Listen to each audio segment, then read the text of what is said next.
வணக்கம். Cine cine mini mini, அதாவது சாலையிலே நெடுஞ்சாலையிலே ஒரு படமாக்கி ஒரு படத்தை பண்ணுறது, ஒரு படத்தினுடைய கதையை உருவாக்கி அருமையான காட்சிகளுடன் படத்தை உருவாக்குவது, இயக்குவது அப்படின்ற ஒரு மேட்டர் இருக்கு இல்லையா? அப்படிப்பட்ட ஒரு நல்ல முயற்சி தான் த ரோடு. படம் பேர் த ரோடு. அப்படி இந்த ரோடுன்னு சொல்லி பேர் வைக்கும்போதே உங்களுக்கு தெரியுதுல்ல, இது வந்து ரோட்டில் தான் அந்த படத்தை ஃபுல்லாக எடுத்திருப்பாங்க அப்படின்னு நீங்கள் நினச்சது கரெக்ட் தான். முழுக்க முழுக்க சாலையிலேயே எடுக்கப்பட்ட ஒரு திரைப்படம் தான் த ரோடு. இந்த படத்தினுடைய கதாநாயகி த்ரிஷா. ஏன்னா த்ரிஷாவை வச்சு தான் அவங்க வந்து விளம்பரம் பண்ணி இந்த படத்தை வந்து மக்கள் மத்தியில் பாப்புலர் ஆக்கியிருக்காங்க. அதனால் த்ரிஷாவை மையமாக வைத்து உருவாக்கப்பட்ட திரைப்படம் தான் த ரோடு அப்படின்னு சொல்லிட்டு இவங்க எடுத்துக்கிட்ட கதை அப்படின்னு வரும்போது ஒரு மாறுபட்ட கதை அப்படின்றதுல எந்த விதமான சந்தேகமும் இல்லை. இந்த படத்தினுடைய இயக்குனர் அருண் வசீகரன் வந்து ஆக்சுவலாக அந்த எடுத்துக்கிட்ட ஒரு விஷயம் ஒரு இருக்கு இல்லையா, அதை வந்து ரொம்ப நேர்த்தியாக திரைக்கதை அமைத்து நல்ல முறையிலேயே இயக்கி இருக்கிறார் அப்படின்னு. இப்போ உதாரணத்துக்கு வந்து மீரா அப்படின்ற கதாபாத்திரத்தில் த்ரிஷா வர்றாங்க. அவங்களுடைய கணவன் சந்தோஷ் பிரதாப் ஆனந்த் அப்படின்ற கதாபாத்திரம். அவங்களுக்கு வந்து கவின்னு சொல்லிட்டு ஒரு பையன், மகன். இப்படி நல்ல குடும்ப வாழ்க்கை அருமையாக வாழ்ந்துகிட்டு இருக்காங்க, சந்தோஷமாக வாழ்ந்துகிட்டு இருக்காங்க. அப்படி இருக்கும்போது ஒரு நாள் அப்படியே கணவன் அண்டு மகன் இவங்க ரெண்டு பேரும் அப்படியே காரில் வந்து பயணம் செஞ்சு அப்படின்னு சொல்லி போய் அப்படின்னு வரும்போது ஒரு விபத்து உண்டாகி அந்த விபத்தில் வந்து நெடுஞ்சாலையிலேயே த்ரிஷானுடைய கணவன் அண்டு மகன் ரெண்டு பேரும் இறந்துடுறாங்க. அந்த இறந்து போன பிறகு அப்படின்னு வரும்போது சாதாரணமாக சாலையில் விபத்து நடந்துச்சு இறந்துட்டாங்க அப்படி இப்படின்ற மாதிரி சிலது தான் வரும். அப்படி இல்லாமல் அது இதுக்கு பிறகு அதே இடத்துல இதே மாதிரி பல விபத்துகள், பல மரணங்கள், பல வாகனங்கள் மோதி இப்படிலாம் நடக்கும்போது அப்போ இது வந்து வெறும் விபத்து அல்ல, இதுக்கு பின்னாடி சில மர்மங்கள் மறைந்திருக்கின்றன. அது என்ன மர்மங்கள் அப்படின்னு நினைக்கக்கூடிய மீரா கதாபாத்திரத்தில் வரக்கூடிய த்ரிஷா அதற்கான முயற்சியில் இறங்கி இது என்னன்றதை கண்டுபிடிப்பதற்கான முயற்சியில் அவங்க இறங்குறாங்க அப்படின்னு. இதுக்கடையில் பேரலாகவே ஒரு கேரக்டர் வந்து ஒரு கிராமத்திலிருந்து போன ஒரு இளைஞன் ஒரு கல்லூரியில் வந்து பேராசிரியராக பணியாற்றி அப்படின்னு சொல்லி அது சபீர் கல்லாரக்கல் அப்படின்னு சொல்லிட்டு அது ரோஸ் கதாபாத்திரத்தில் வந்தார்ல சார்பட்டா பரம்பரையில், அவர் மிகச்சிறந்த நடிகர். கிங் ஆஃப் கொத்தா படத்தில் நடித்தவர் அப்படிங்களேன். எனக்கு ரொம்ப பிடிச்ச நடிகர் அவர் அந்த கல்லூரி பேராசிரியராக வந்து அப்படி வரும்போது அவர் வந்து ஒரு வேல ராமமூர்த்தி அப்படின்னு இருக்கார் இல்லையா, எழுத்தாளர்.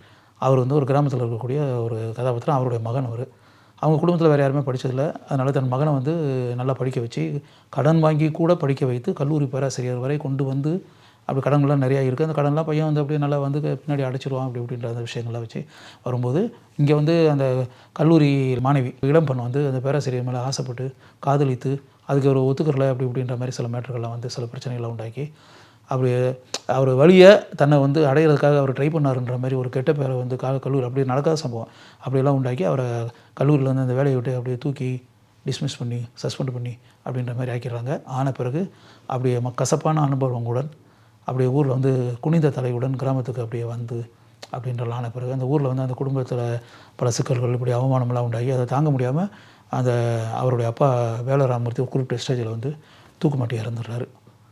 இப்படியெல்லாம் இது வந்து இந்த பேரலாகவே த்ரிஷானுடைய ஸ்டோரி ஒரு பக்கம் போயிட்டு இருக்கும்போது இப்படி ஒரு கல்லூரி பேராசிரியருடைய வாழ்க்கையில் இப்படி ஒரு சம்பவம் இது ஒரு நடந்திருக்கு.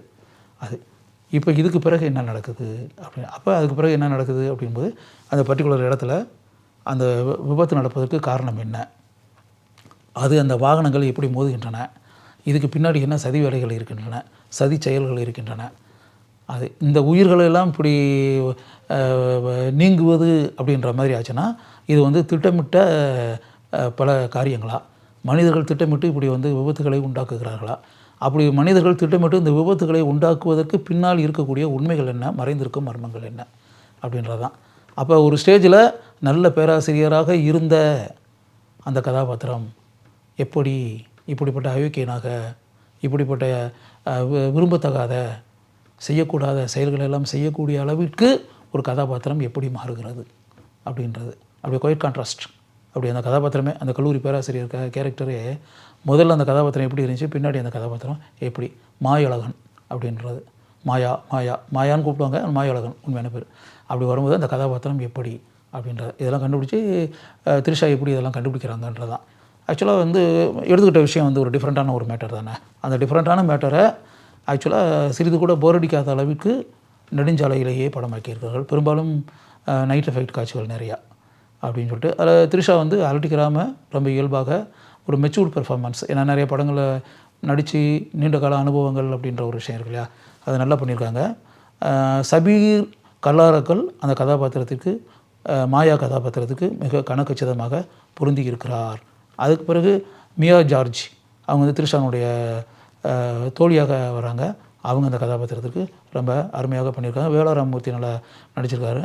அதே மாதிரி இந்த இதில் வரக்கூடிய கலைஞர்கள் எல்லாருமே எந்த அளவிற்கு இயல்பான நடிப்பை வெளிப்படுத்த முடியுமோ அந்த அளவுக்கு இயல்பான நடிப்பை வெளிப்படுத்தி இருக்கிறார்கள். இந்த படத்துக்கு பின்னணி இசை சாம் சிஎஸ்னுடைய பின்னணி இசை அப்படின்னா அந்த கதையினுடைய ஓட்டத்திற்கு கதையினுடைய சம்பவங்களுக்கு எந்த அளவிற்கு அப்படியே துணை புரியும் அப்படின்ற ஒரு விஷயம் இருக்கு இல்லையா, அது சாம் சிஎஸ்னுடைய இசை வந்து இந்த படத்தினுடைய அந்த பேக்ரவுண்ட் ஸ்கோர் அப்படின்றோம்ல அதுக்கு வந்து கனக்கச்சிதமாக பொருத்தமாக அவருடைய இசை இருக்கிறது. இந்த படத்தினுடைய ஓட்டத்திற்கு அந்த இசையும் மிக முக்கிய பங்கு வகிக்கிறது அப்படின்னு சொல்லிட்டு அருண் வசீகரன் வந்து ஒரு மாறுபட்ட ஒரு கதையை எடுத்து அதை அருமையாக திரைக்கதை அமைத்து நன்றாக இயக்கி மக்கள் வந்து அமர்ந்து பார்த்து விருப்பத்துடன் ரசிக்கக்கூடிய அளவிற்கு ஒரு படத்தை கொடுத்திருக்கிறார் என்பது உண்மை.